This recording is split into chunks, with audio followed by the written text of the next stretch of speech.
లేని అప్సర స్త్రీ ఎప్పుడొంటిగా తిరిగి ఎరుగదు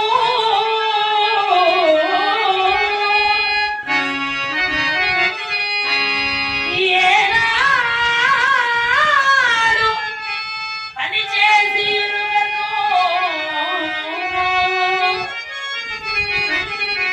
ఎవరెక్కిరో అంతల కడ దెబ్బతిన దరం తటి దిట్టలైనా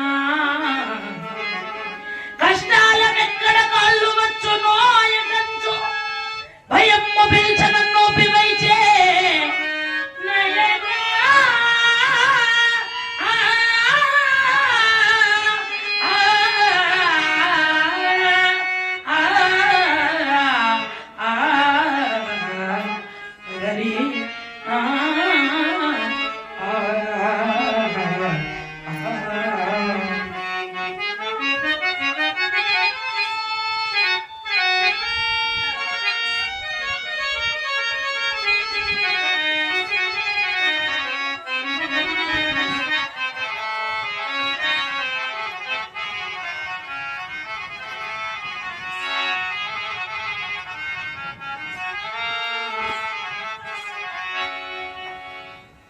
నయనా మనందరం మగవాళ్ళం.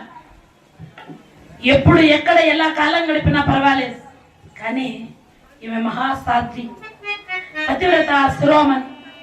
పుట్టినప్పటి నుండి అద్దాల మేడలలో అందలాలలో ఉండినటువంటి ఈమె ఎక్కడ ఈమె వలన మన గుట్టు రట్టయిపోతుందో అని చాలా భయంగా ఉందయ్యా.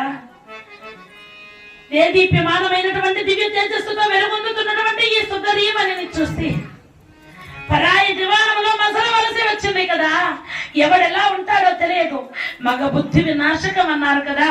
ఈమె వలన ఈమెను చూసి ఎవరైనా మోహించి ఏదైనా అంటే మన గుట్టు ఎక్కడ రట్టయిపోతుందో అని నాకు చాలా భయంగా ఉంది అన్న. అనగానే ఆ మాటలు వినే స్వామి, నా కొరకై మీరు విచారించవలసిన పని లేదు.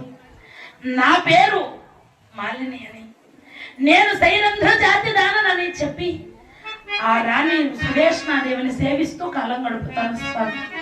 నా గురించి మీరు బాధపడవలసిన పని లేదండి అన్నది.